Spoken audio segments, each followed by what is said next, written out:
morning, everyone. Good evening. I'm Sarah Guérin from the University of Pennsylvania, who's co-hosting this year's Barnes Symposium.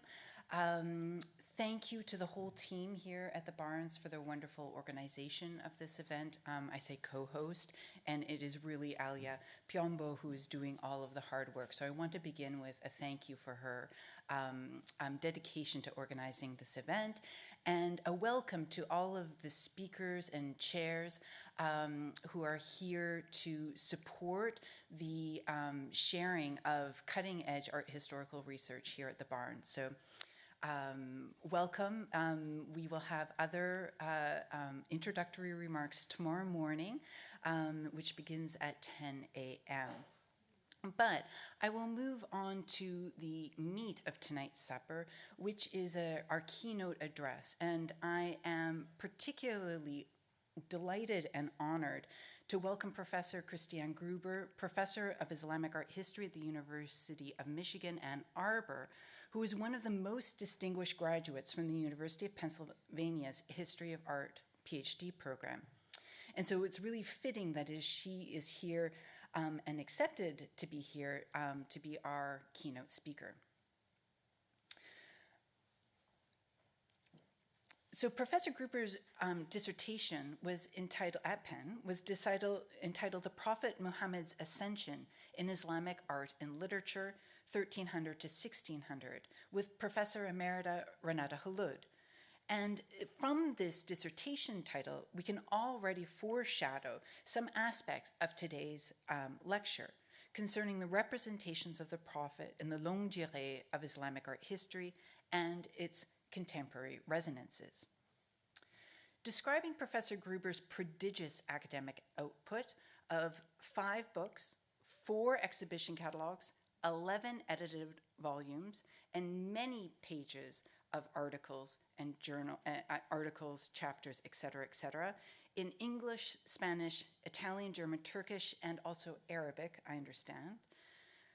Doing such labor would take the whole evening, so I won't. But I will instead summarize some of the prevalent themes in Professor Gruber's oeuvre. Her early specialty in illuminated manuscripts of the Book of the Ascension not only allowed her to delve deeply into the representative book arts of the Khalanid and Timurid courts, but moreover to engage questions as diverse as effective devotion, of the interface of various cultural and artistic traditions across Central Asia, including Zoroastrian Muslim, Buddhist and Muslim, and even the interface between Sunni and Shiite as partisans jostling for dominance in the region in the early modern period. Her core specialty in the book arts has led to collaborations with a number of institutions with remarkable collections in this area: the Library of Congress, Indiana University collections, the University of Michigan collections, and then to curatorial projects with the Aga Khan Museum, the Kelsey Museum in Ann Arbor, and the Arab American National Museum in Dearborn, Michigan. I would highlight particularly the exhibition at the Aga Khan as being especially illuminating, called The Moon: A Voyage Through Time. Professor Gruber drew attention not only to the poetic lunar metaphors which brighten much of Islamic art, but drew attention to the lunar cycle as the basic measure of the Muslim year, measuring out of rhythm of festivals and the calendar that is markedly different from the Gregorian calendar used in the modern West. Professor Gruber's interests and expertise, however, extend far beyond the bookish ones to graffiti, film posters, amulets, talisman, erotica, seals, and coins.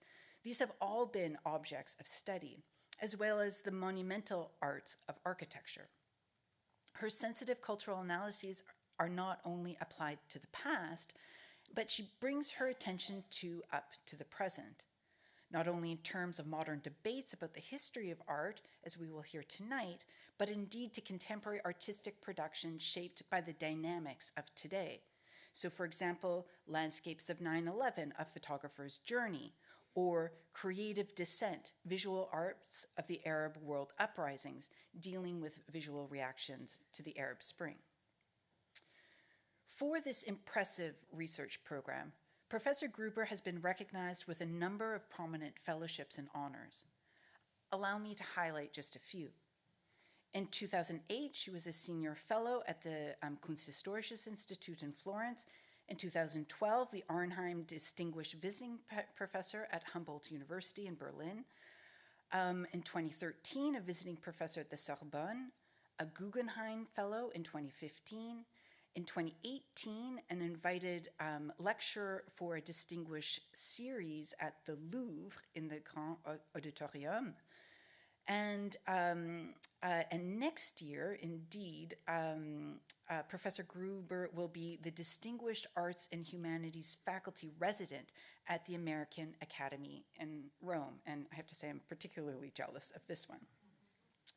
And with such a busy international schedule, we're extra delighted to have her here with us tonight and at the Barnes Graduate Symposium to share not only her research, but her deep learning and expertise with the assembled speakers here. So thank you very much, Christine.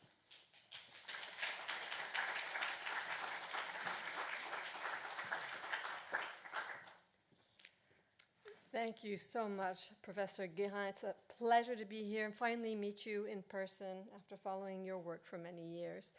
Thank you for that generous introduction, and thank you especially to Aliyah for all the organization that I've seen go between my screen and her screen over the last few months. It's a lot of work to pull together a symposium, and so I'm particularly grateful to her, to the Barnes, to Penn, to other partner institutions, Temple and Bryn Mawr, for bringing us all together. As Professor Guérin said, I am a PhD product of Penn. This marks the 25th year of my joining the program, which gave me my career. So I'm just so grateful to Penn for that, and also I love coming home to Philadelphia. And this symposium is important to me since I do have advisors and mentors here, and as far as I understand, all the graduate students will be accompanied by theirs. So let's celebrate mentors as well. So without further ado, what I'd like to do is head into the lecture tonight, which will take you on a personal ride of mine over the last few years into the realpolitik of America today and how art history has been made to collide with certain events on the world stage. So let's dig in. Devotional depictions of the Prophet Muhammad have long served as core content in university courses surveying the history of Islamic art. In such pedagogical settings, professors introduce students to a range of pictorial materials, fine-tuning exercises in visual analysis, and discussing the role and power of figural imagery in Muslim lands across the centuries. Since December 2022, however, 3 events have challenged the historical display and academically sound teaching of these images.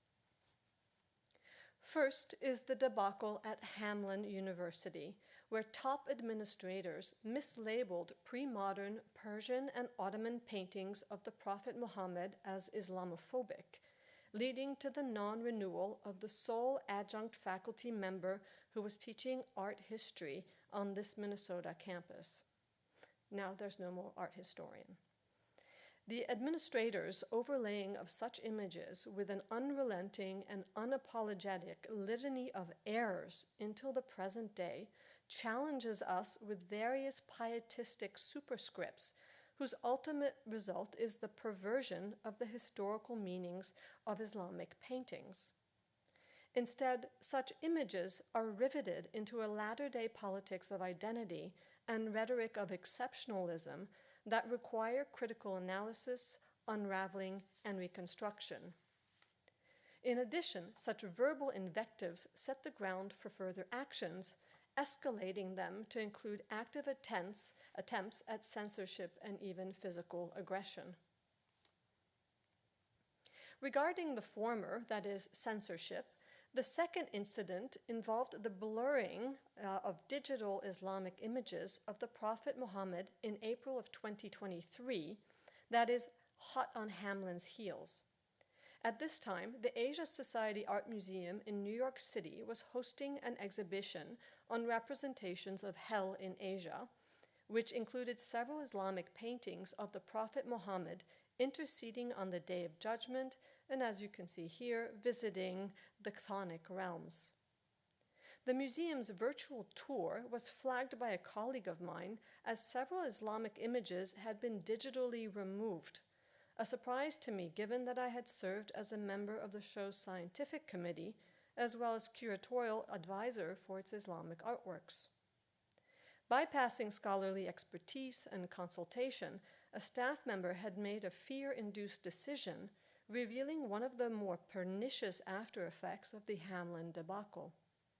What's more, this motion to dismiss in the realm of digital media portends a third and much more alarming turn of events, namely physically enacted attacks on both paintings and people. The most recent example of such an attack involved the Islamist crashing of an art exhibition in Istanbul that involved devotional calligraphies and images of the Prophet Muhammad made by contemporary Muslim artists. Hosted by the Al-Baraka Art Gallery at Fatih Sultan Mehmed Vakıf University's Theology School, both stalwart institutional supporters of Sunni Islam, the show nevertheless was raided by members of the group known as @Islamist Agendas, a digitally wired yet highly secretive network of Muslim extremists associated with the Hüdapar, which is a Kurdish Sunni Islamist party in Turkey, and it's also associated with the Ismail Ağa community, an ultra-conservative Turkish Sunni religious group. And I'll speak more about those in a little bit. Thus, in this third scenario, we witness intra-Muslim contestations over both historical and modern images of the Prophet, at which time Turkish Muslims ruthlessly mocked Islamists, whose anti-art offensive curves and meets Hamline University administrators at the point where it left off, namely a woefully ill-informed yet pedantic assault against Islamic art, thus endangering its World Heritage paintings, living practitioners, and expert scholars. Let us first turn to the pietistic superscripts uttered by Hamline University administrators and their allies. Their long catalogue of homiletic gaffes presents us with a new conundrum, and it is this: that scholars now must contend with administrative overreach, whose prime driving force is not the proper teaching of the humanities or of protecting academic freedom without exception, but rather the pursuance of target student satisfaction and upper-rank self-preservation at all costs. This concern is especially germane for the field of Islamic art history, as the illustrated manuscript at the center of the controversy was Rashid ad-Din's famous Jami' at-Tawarikh, or Compendium of Chronicles, made in Iran during the early 14th century. Bringing together codicological concerns and discourse analysis, the first part of my talk today examines the tricky ideological terrain that scholars, curators, and librarians increasingly must navigate today. This new terrain, I further argue, constitutes the newest stratum of meanings and methods in the study of the archaeology of the book, and is one with which we must engage seriously as academics. Indeed, the field of codicology provides us with a set of analytical tools to pinpoint and peel back the layers of material and epistemic production of book arts. Looking at the Ilkhanid manuscript paintings in the Compendium of Chronicles spotlights two issues that are directly related to the Hamline controversy. First, acts of iconoclasm, and second, ascriptions of meanings.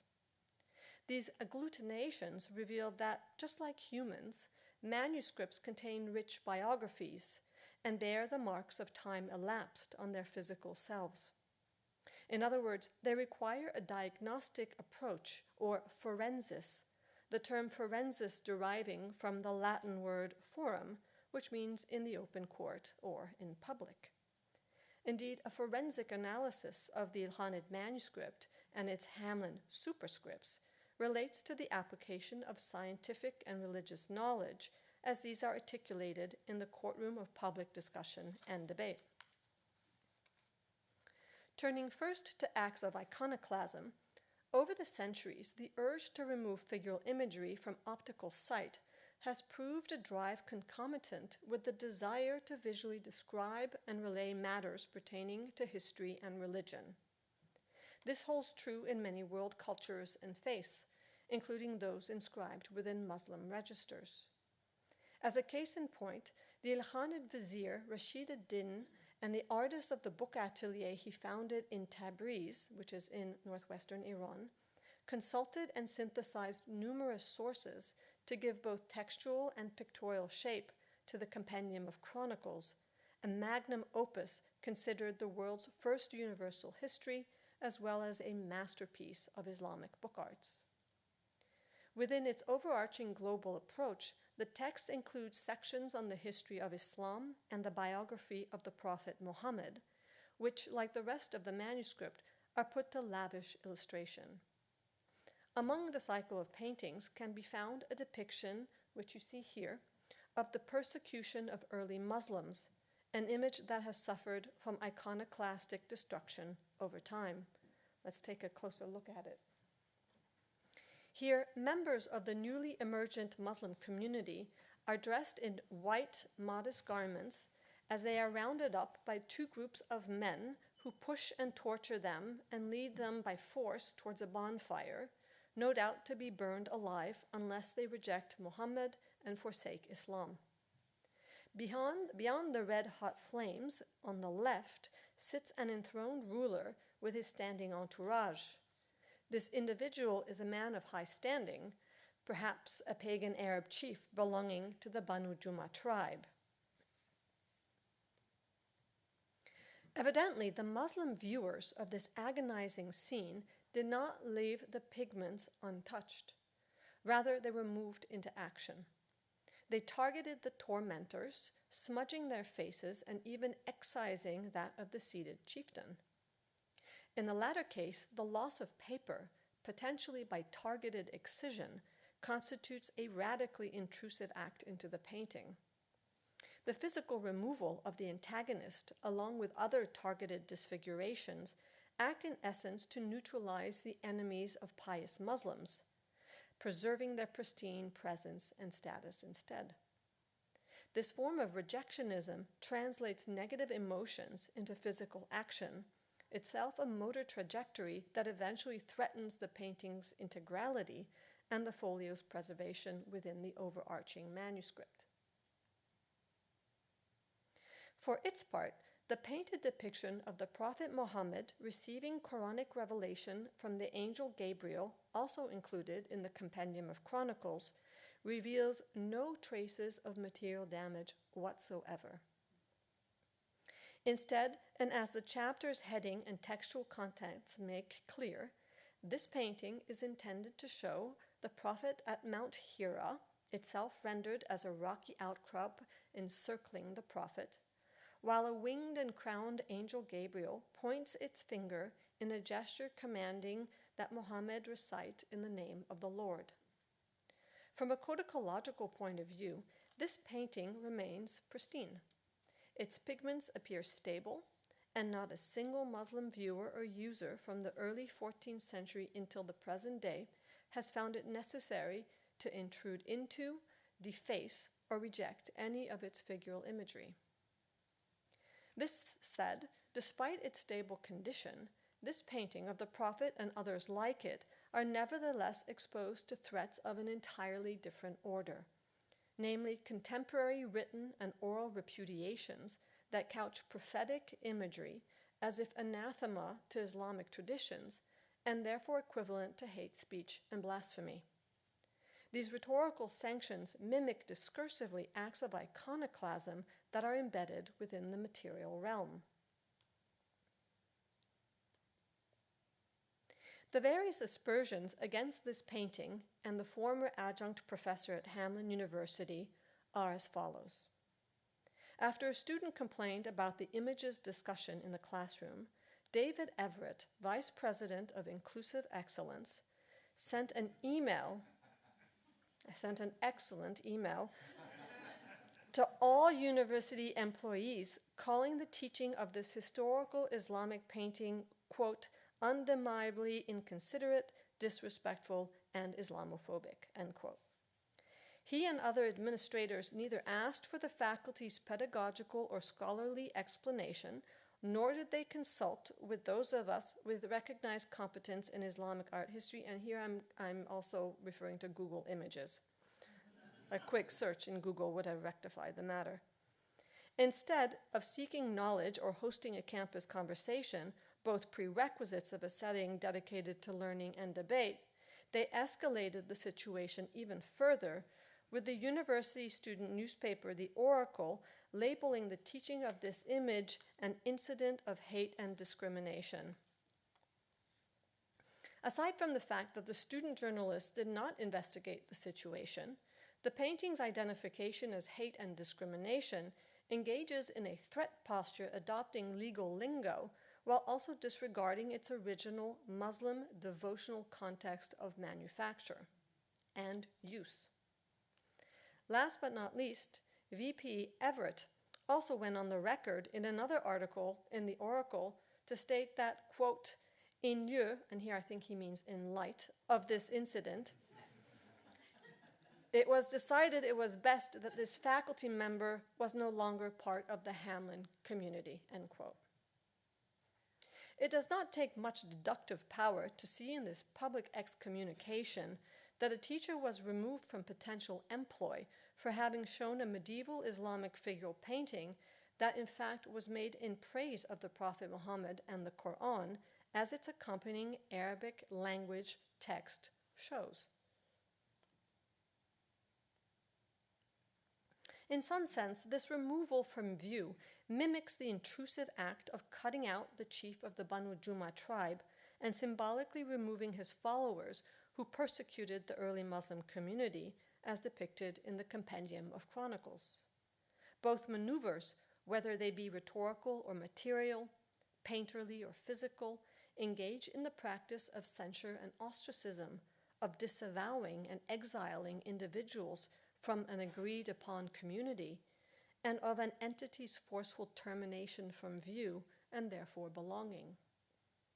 Additionally, the annulling of a real or painted person finds echoes in the attempt to erase the pages of time, resulting in altered historical data and an impoverished Islamic tradition, both of which then become increasingly vulnerable to harmful imputations of all forms and kinds. These interrelated acts of iconoclasm bring us to our second theme, namely the ascription of meaning to images. Returning to the Compendium of Chronicles, the manuscript also includes a depiction of the Prophet Muhammad's birth to his mother Amina. This section comprises only 2 lines of text, here above the image, in which Rashid ad-Din simply records a statement by the Prophet's companions noting that Muhammad was born in Mecca during the year of the elephant. He then gives equivalent years in other non-Islamic calendrical systems. In other words, this section is quite brief and consists in establishing the accurate year of Muhammad's birth per the 2 major calendars in operation at the time. The Islamic calendar wasn't established until later. Despite the brevity of Rashid ad-Din's account, the painting nevertheless carries forward the narrative of Muhammad's birth by offering a panoply of visual details. Here, in the horizontal register central bay, Amina, right here, reclining, is covered in a sheet while she reclines on a pillow as a midwife and other servant ladies tend to her. The newborn Muhammad is swaddled in a cloth, his body's contours and his facial features clearly visible. He is held aloft by one of 2 angels, the second of which holds what appears to be a gold censer. Above this gilt object, a later inscription in Persian, possibly added by an individual at the Mughal court in India, identifies the scene as the glorious birth of the ruler of mankind, peace be upon him. So this inscription right here was added later as a caption, if you will, an identification. In this case, then, the painting has not gone through an iconoclastic act. Instead, a later viewer has inscribed an exegetical stratum to the painting through honorific epithets that elevate the newborn Muhammad as the august leader of all humanity. Unlike this a posteriori epigraphic layer that adds a praiseful annotation to the painting, the actors associated with Hamline University have only engaged in invectives and condemnations. Among them, Jailani Hussein, the representative of the Council for American Islamic Relations in Minnesota, and that's known as CARE, but CARE then rejected this position, was invited to speak at a community conversation on Islamophobia. Blustering, strident, and unburdened by historical fact, at the event he launched into a sustained oral attack on Islamic representations of the Prophet Muhammad. Among others, he stated that teaching the Islamic devotional painting of Muhammad receiving Quranic revelations, which I just showed you, should not be permitted at the university because, quote, I can use the same logic to say that we should teach pedophilia art at Hamline University, end quote. Besides this metaphorical obscenity, he went on to say that if these types of artworks are allowed on campus, then he should be permitted to teach a class on why Hitler saved the world. He then went on to allegorize such paintings and the act of teaching them to neo-Nazism, white supremacy, and racism. Finally, after the event and during an interview with a local newspaper, Jailani Hussein went on to state that, quote, for us Muslims, it's blasphemy. We don't have those images, we don't share those images, no matter who drew them, end quote. Besides verbalizing the obvious oxymoron that one cannot share images that purportedly do not exist, Jailani Hussein also engaged in the alarming oratorical practice known in Arabic as takfir, which declares an entity or a person un-Islamic. In other words, an unbeliever. To label an individual a disbeliever has serious consequences, as is evident from ISIS militants' use of takfir as a preemptive declaration in support of both heritage destruction and human killing. No mere modern Muslim phenomenon, however, the practice of religious anathemization also constitutes a major discursive strategy among iconoclastic Christian theologians who, to borrow Yash Elsner's expression, made ample use of this type of heresiological mudslinging. Thus, unlike previous Muslim interactors with the Ilkhanid manuscript, into which expressions of praise were inscribed, Hamline administrators and their cast of recruitees have profaned the Islamic sacred, which in its original articulation was expressed and circulated in pictorial form. This pietistic slander exited the realms of theology and the halls of the academy, causing a ripple effect within media news covering of the Hamline incident. No doubt influenced by today's simplistic and orientalizing rhetoric about so-called Islamic iconoclasm and Muslim sensitivities about figural images of the Prophet, various outlets such as the New York Post engaged in new forms of iconoclasm, for example, by pixelating Muhammad's face in the Ilkhanid painting. By blurring this area of the depiction through digital manipulation, managers and technicians at media outlets are acting like newfangled iconoclasts. And that is not all. Since pixelation is equivalent to visual censorship, or else to hide sexually explicit imagery, then this digital practice of omission aligns historical paintings in honor of the Prophet with either illegalities or obscenities, in effect, again, defaming Islamic manuscript images and therefore imperiling the material safety.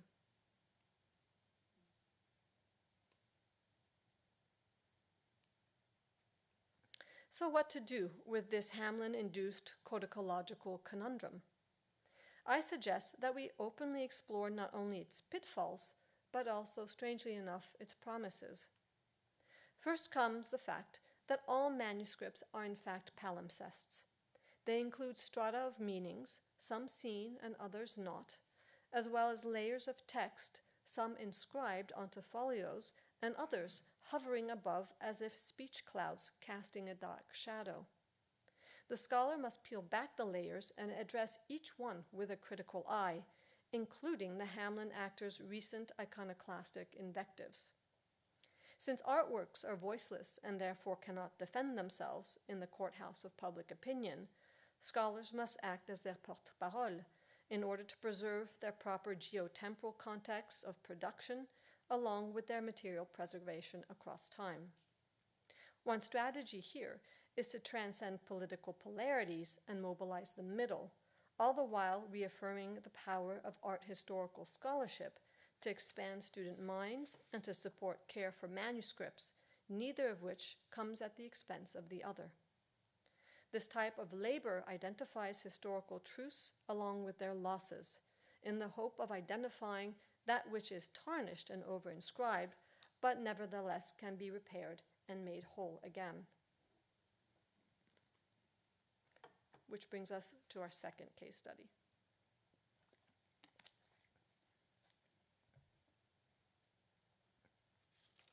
The urge to right wrongs, rather than weaving a web of errors, is an academic praxis that involves self-reflection and course correction.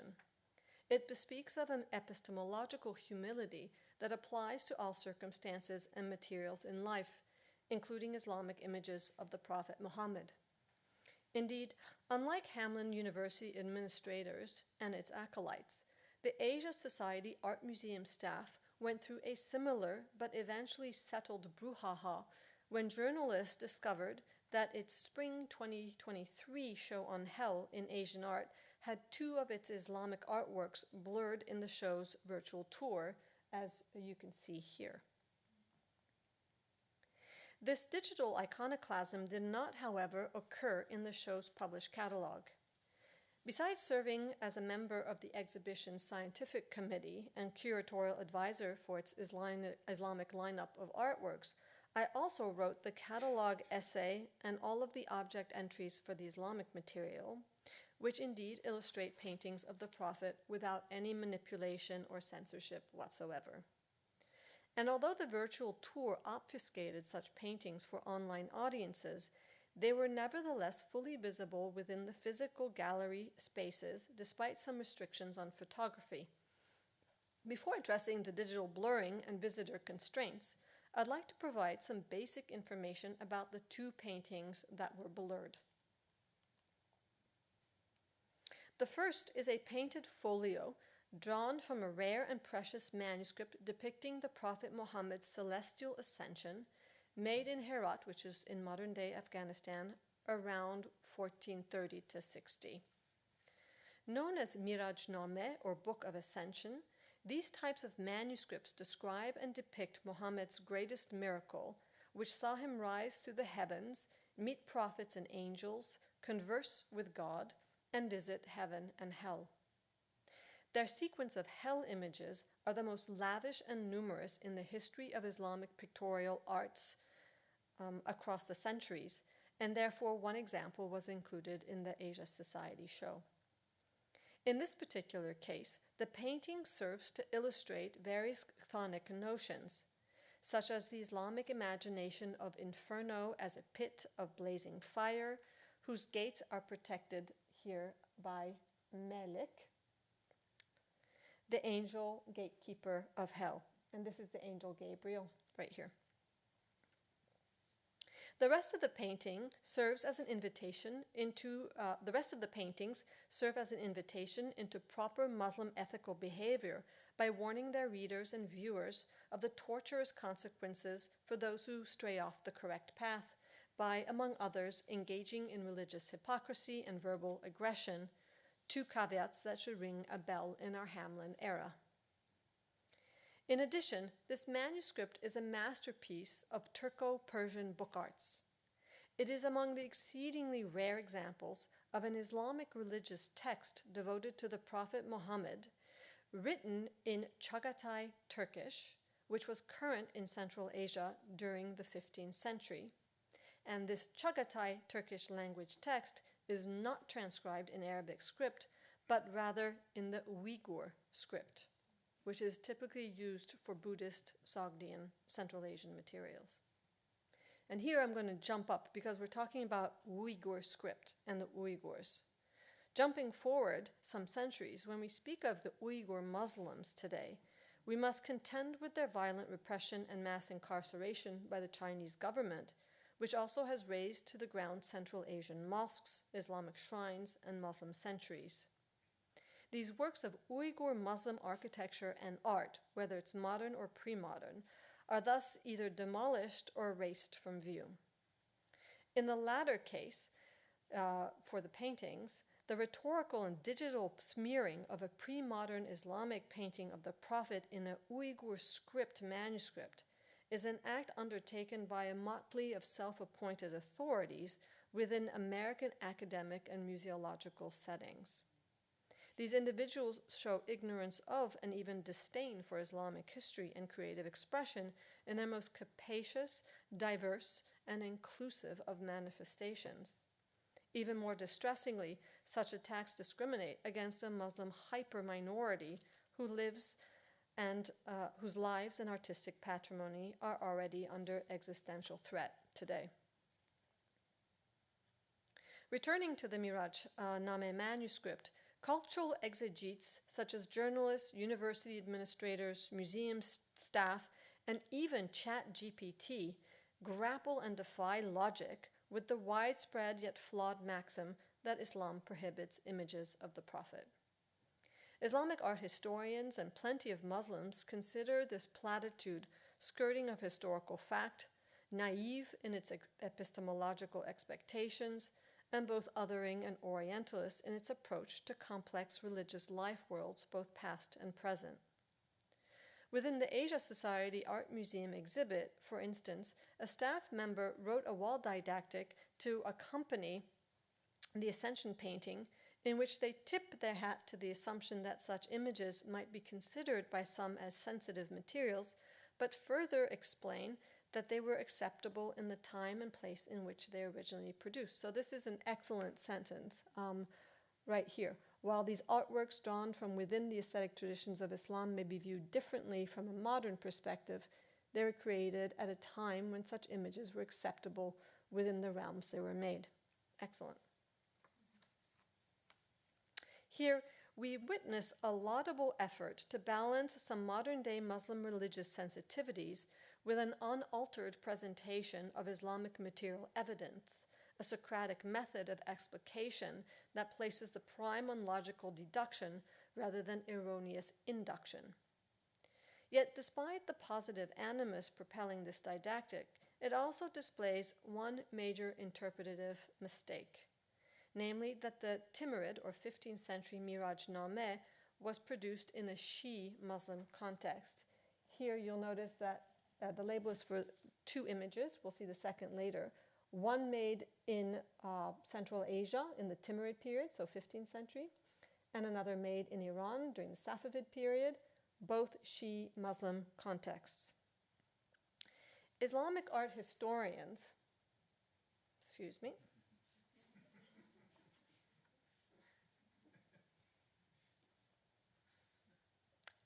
yes, that will come. Islamic historians, especially Maria Shubtelmi, have discussed at length the fact that Timurid rulers, especially Shahrukh, to whom this Miraj Name is often tethered, were not only staunch Sunni revivalists, but also engaged in Sunni missionary activity and implemented a Sunni core curriculum in higher learning across the Timurid Empire. And thus we are left to ask, and this is a question I've often posed myself, why is it that Islamic images of the Prophet Muhammad, including those clearly emanating from historically Sunni religious milieus, are over and again retrofitted with a Shia sectarian patina and consequently explained away as a putatively non-normative Islamic phenomenon. This is a pattern. To begin to answer this question, we can explore popular misconceptions about what Islamic art and what it is not, and one particularly revealing diagnostic of this general landscape of thought is the large language model-based chatbot known as ChatGPT. This artificially intelligent conversationalist is built on prompt engineering and reinforcement learning. In response to one of my tongue-in-cheek queries, ChatGPT admits to me that its capabilities are determined by its programming, training, and algorithms, that although it can generate human-like text, it lacks true understanding, consciousness, and common sense, and that AI models operate on patterns and correlations that may produce incorrect or nonsensical responses if they are not properly trained in particular data, or if that data, God forbid, is ambiguous or complex. Of note here, then, a lack of access to full or reliable information, as well as evidential incongruities, will lead even the best trained, human-like chatbot to commit all manner of mistakes. However, much to its credit, even AI is humble enough to admit to its errors. Which, of course, leads me to the next question, namely, whether there exist any Islamic paintings of the Prophet Muhammad. One quick Google search would speedily resolve this issue when you look at the images, as would posing the question to an Islamic art historian. But faced with a leviathan of non-commensurate beliefs and data, AI presents us with an algorithmic and oxymoronic answer, stating that such images both do and do not exist. In admitting that they do exist, even though it states that they do not, it explains that there are exceptions to a general rule, that such images are Persian miniature paintings, and that they are not considered part of mainstream Islamic artistic tradition. Here then, ChatGPT spits out a gibberish answer based on an over-optimization of available data, regardless of how unsound it might be, to yield what scholars have termed algorithmic bias, itself a process of expunging voices and data that in the real world would simply be called discrimination and suppression. The prejudice in this case is an anti-Persian bias, which is interchangeable with an anti-Shia animus, and the overridden element is Iran's historical book arts tradition, which, as any Islamic art historian will be quick to highlight, constitutes normative content in their survey courses on Islamic visual cultures. Moving back into the Asia Society's virtual tour, the second painting that was initially blurred in fact comprises a Persian Shia Muslim depiction, a royal work of premodern art that both human actors and ChatGPT might wish to ignore or squelch within a matrix of overdetermined bias. This painting belongs to a mid-16th century Book of Omens known as Falnameh, which the Safavid Persian ruler Shah Tahmasp ordered made and which was consulted to determine particular courses of action. So it's a book of auguries. Many themes are depicted therein, one of which is the Last Judgment, here shown with the Shia Imams living eternally in paradise. So here are the Shia Imams. And the Prophet Muhammad and Ali interceding on behalf of the resurrected souls below, among whom the damned are depicted with darkened skins and animal heads. So here we have the Prophet Muhammad and Ali. I'm not pointing them out exactly quite yet, who's who, because I'll get to that in a second. Two other major archangels, and here are some of them, the damned, boar's heads, darkened skin, or ashen skin, tongues being cut out. Those are the denizens of hell. While the painting was on full display inside the museum's gallery, it was accompanied by a no photo sign and an object label mounted to the wall nearby. Raha Rafi'i, an Iranian Muslim writer with a PhD in Middle Eastern Studies from the University of Pennsylvania, here we're back to Penn, wrote about the situation in a series of Twitter posts under the Twitter handle, "Their customs are quite peculiar." In these posts, she points out that the only two artworks in the Hell Show that included no photo signs were the Islamic paintings that include figural depictions of the Prophet Muhammad. She then claims that, in shock at this imbalance, or might we say photographic prejudice, she decided to snap a photo of the no photo sign, quite meta, whereupon two security guards bounded over to her and demanded that she delete the photo, possibly out of fear that such digital images might go viral on the internet and present the museum with a security problem. In response to this tense encounter, Rafi'i goes on to state, and here I'm reading from here, "Let's dwell for a minute on the irony of the Asia Society telling a person whose religious and cultural tradition this reflects that they can't take a photo of an item that's been singled out for prohibition because a certain minority of people might get mad. But we already know that's par for the course with these institutions," end quote. Thus, beyond the locking down and securitization of Islamic painting within an elite setting, what we are witnessing in this case is quite different from the Hamline fiasco. At Hamline, a Muslim female student complained to administrators about such paintings, demanding that they not be taught on campus. And still today, at Hamline, such paintings are treated as if harmful obscenities that are classified as exceptional clauses to the principles of academic freedom. This position, however, falls flat on its face the minute we treat these paintings not as if offensive curses, itself an extreme stance that has no precedent in traditional Islamic exegesis or law, but rather for what they are, that is, visual expressions of Islam to which all audiences, especially those belonging to the Muslim faith, must be granted unmitigated and equitable right of access. For museum visitors and university students alike, the opportunity to learn about, protect, and even maybe preserve these paintings is of paramount importance. In other words, for Rafi'i and other individuals who consider such artworks part of their religious self-identity and cultural heritage, what constitutes offense and harm here is not the Islamic paintings per se, but rather their bias-driven, quasi-robotic devastation by institutional organs and actors. As a colleague called my attention to Rafi'i's tweets, I'm not on Twitter or X, and as I took a closer look at the gallery photographs, I decided to reach out to my colleagues at the Asia Society. They immediately set themselves to the task of rectifying errors and improving factual content.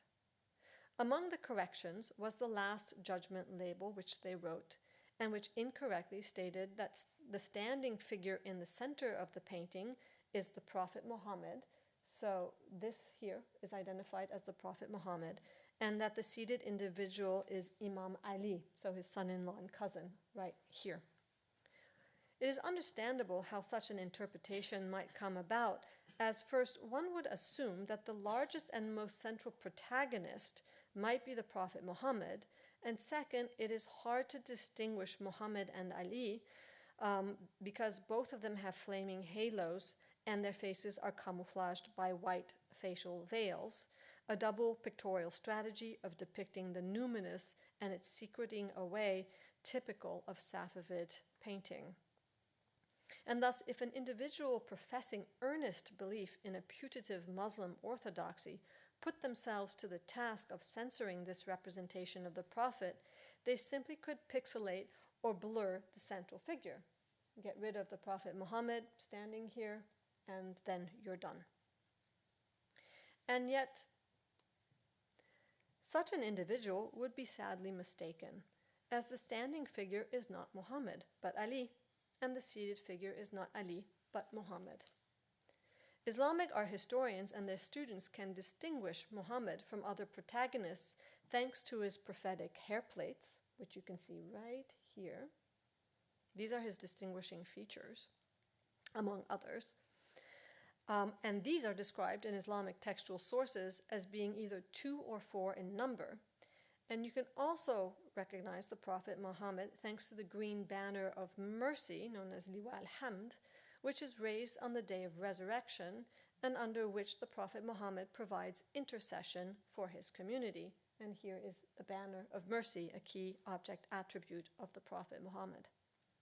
If such visual details did not suffice, inscriptions above both Muhammad and Ali clearly provide their identification. So this is the Risalat Pana, this is the Prophet Muhammad, and this is Ali ibn Abi Talib, right here. So they're both named. For his part, Ali is shown central stage as a prophetic scion and dynamic participant in the drama of end days, a pictorial motif that visualizes and promotes the Islamic eschaton through the lens of a Shi'i worldview that in 16th century Iran was considered doctrinally normative. This case and many others therefore remind us that the notion of orthodoxy, be it Muslim or non-Muslim, Sunni or Shi'i, consists in nothing more but a position and an argument that fluctuate and consolidate in various ways across both time and space. Thus, the Asia Society Art Museum took measures to remain factually and historically accurate by fixing and reprinting labels, as well as by publicly affirming their commitment to an unbiased display of Asian art. Its interim vice president at the time, Peggy Lore, going on the record as stating to the New York Times, quote, "The virtual tour was created by an outside contractor without sufficient oversight. Our goal with this exhibition has always been to display these historic works fully, while also including necessary context and information. The images should not have been blurred, and we take responsibility for this error, but this was not an active choice to censor, and it is being corrected." End quote.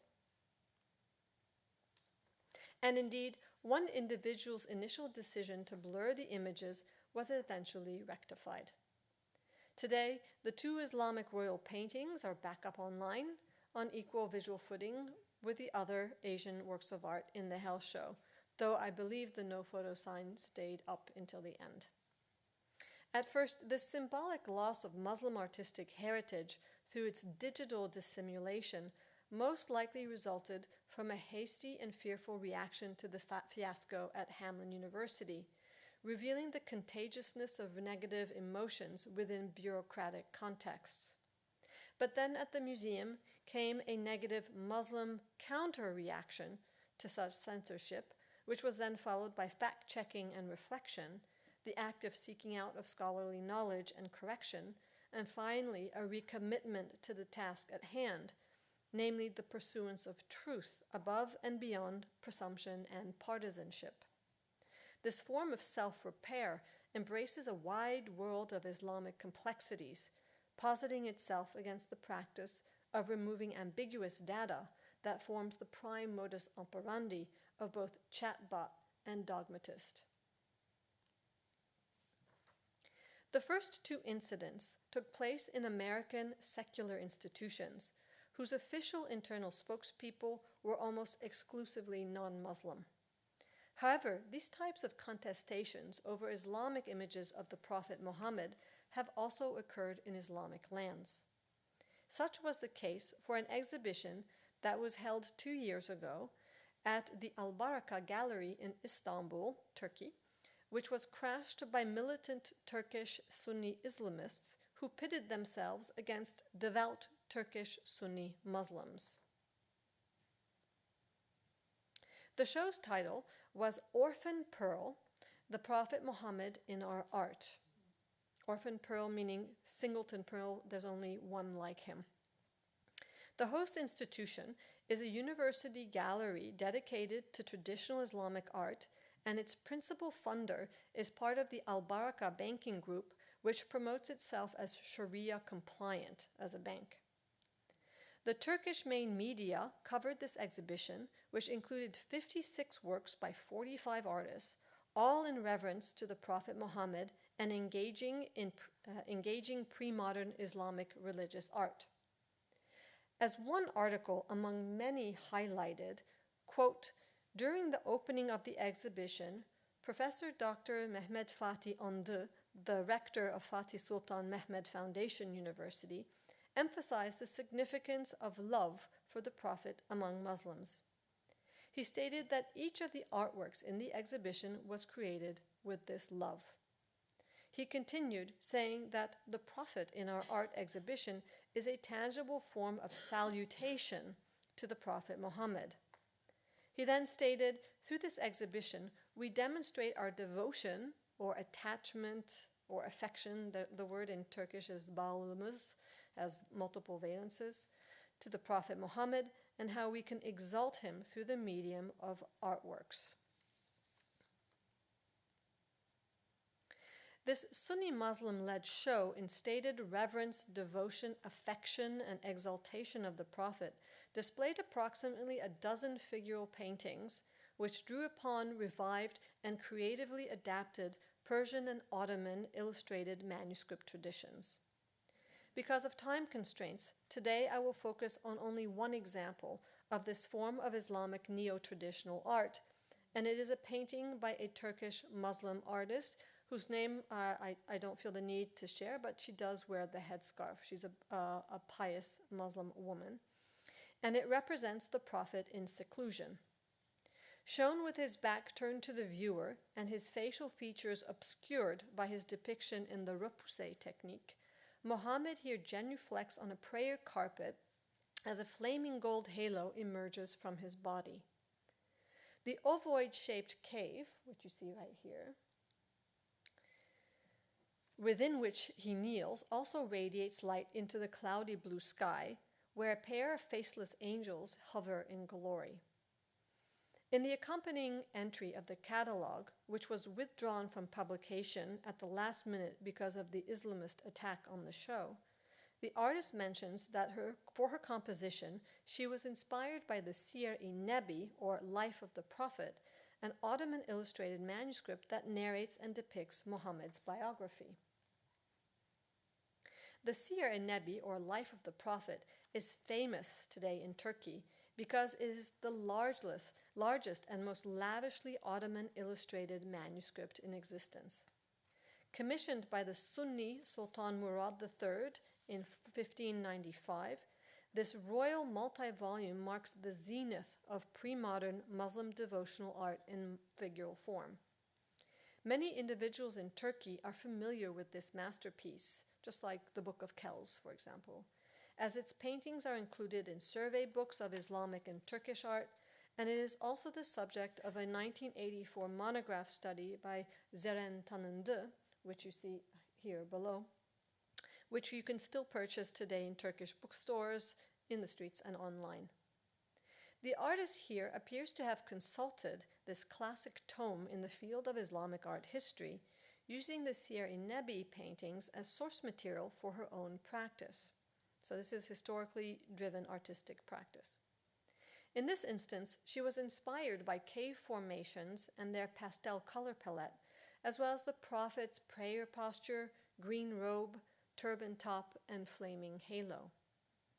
However, she further occluded his veiled face by depicting him with his back to the viewer, a physical rotation that reveals how contemporary artists can cope with and actively contribute to the ongoing development of prophetic iconography throughout Islamic lands still today. This is where we go to Twitter and things devolve really quickly. Despite the show's celebration of Muslim piety in artistic form, two bearded and turbaned men associated with the group at Islamist Agenda raided the exhibition on December 20th, 2022. They ran towards the entrance, approached the veiled female gallerist, threatened to pull off her headscarf, and screamed, quote, "Who are you and how dare you depict the Prophet?" They then searched the artworks and, ironically enough, were not trained well enough in visual analysis to be able to identify any of the paintings containing figural likenesses. Thwarted by their own art historical shortcomings, they thus left the premises and took their red flag operation to Twitter. There, a few individuals expressed their support of the Islamists by echoing their outrageous rhetoric online. One of them asked for the exhibition's address so that he could hit its organizers and staff on the head with the paintings in question. Bro, if the address is known, let's smash the paintings against their heads so they don't dare do it again. So one of them wants the address so that they can hit people with the paintings, while another expressed the desire to hit, kick, punch, and spit on them multiple times and rip off the veil from the head of the Muslim female gallerist. Taken all together, these enunciations constitute an incitement to violence. And much like the inveighing of blasphemy by one of Hamlin's recruited allies, these pugilistic declarations serve to whip up emotions, thereby instigating violent action in real life. This smattering, so it was very small, of support for @Islamist agenda nevertheless drowned in a tsunami of Twitter comments that mocked and trolled the Islamists, eventually forcing them to delete all the threads that are shown here. The character of the Turkish Muslim and secular counterattacks was threefold. First, individuals called the Islamists' raid on a beautiful show and their intimidation of a veiled woman shameful. And this occurs over and over again. Ayıp, meaning shame on you. It is very, very bad. Kötü, çok kötü. This is just terrible. So there's shaming going on. Beyond spotlighting their mistreatment of a pious Muslim female, they also criticized in other ways this network of Sunni Muslim extremists associated most especially with the Ismail Ağa group. An ultra-conservative Sunni group, it is widely known in Turkey for its efforts to prevent girls from attending school, as well as the recent forced marriage and sexual abuse of a 6-year-old girl within Ismail Ağa leading circles. This was all over the news in Turkey. Referring to this tragedy, a Twitter user pounds on @Islamist agendas, taunting him to, quote, go show your manliness to the perverted religious groups that think marrying a 6-year-old child is a right, end quote. This series of pushbacks thus sap and undermine the purported piety and masculinity of the assailants. The second strategy of counterattack consisted in mocking the @Islamist agenda's extremist stance. Some individuals wrote to their Twitter handle calling them a really psychopathological case. And vaka is the term that's used in Turkish, which means, just vaka is a terrible incident or case of being, meaning illness. While others analogized their outraged disposition to an IŞİD zihniyeti, meaning ISIS mentality. Still others mocked up memes of a painting depicting the early 19th century Ottoman Sultan Mahmud II, pointing his index finger and overlaid with the statement, "Go back to your desert, you Wahhabi dog." This digital graphic reasserts the Ottoman Sunni Turkish heritage while concurrently staking an unapologetically anti-Salafi stance. In this Turkish polarized political setting, we witness here a wide and sliding spectrum of religiosity within the Islamic world, with the most aniconic position, that is the one that was selected for unwavering support by Hamline administrators, excoriated here as chauvinistic, Puritan, and terrorizing for both secularist and devout Sunni Muslims. Moving forward, the third motif in this takedown of @Islamist agendas has as its goals the preservation and promotion of Islamic artistic heritage. Twitter users were quick to bemoan the fact that the assailants are unfamiliar with Islamic and Ottoman literature and art, above all manuscript traditions. They noted that the exhibition included nothing truly new or out of the ordinary, After all, the paintings were simply a creative reiteration of that which came before. Had the attackers studied or been even slightly aware of such historical materials, then they would have realized that the exhibition's paintings fall squarely within the corpus of traditional Muslim devotional art. So here you can see this person is simply saying, there's really nothing new. They're just like copies of images in our old books, our manuscripts. And finally, others chimed in, tongue-in-cheek, thanking the extremists for their stunt that accidentally promoted the exhibition instead. In following P.T. Barnum's maxim that there's no such thing as bad publicity, they took the opportunity to praise the show as indeed containing great drawings and thus well worth a visit. Such individuals therefore transcended the losses of the Islamist agenda debacle, instead promoting historical fact and truth through a social media campaign propelled by the ethical triad of preservation, promotion, and counter-repair. This last fiasco takes us straight into the heart of the matter and onward to some brief concluding thoughts. If we are to pivot out of a polarized American cultural sphere and instead head into a Muslim majoritarian milieu, then Hamline administrators and their allies' sustained calls to curb the display and teaching of Islamic paintings of the Prophet on the grounds of Islamophobia and through calls for an exception to academic freedom collapse upon themselves like a dying star. Instead, in a Turkish setting, these American actors would have to relinquish their self-anointment as guardians of the Islamic faith. They would have to cede ground to those individuals, Muslim and non-Muslim, who wish to learn about and protect at-risk heritage, all the while as they see themselves forced to fight extremists in reality and on the ground. For those looking towards Minnesota, Hamline's so-called freedom fighters for Islam make for strange bedfellows with Muslim extremists. While the latter implements their will through brute force, the former engages in softer and more obtuse stratagems of prevarication, which in the end results in nothing less than a willful sabotaging of Islamic art, due process, and artistic heritage. Thank you very much.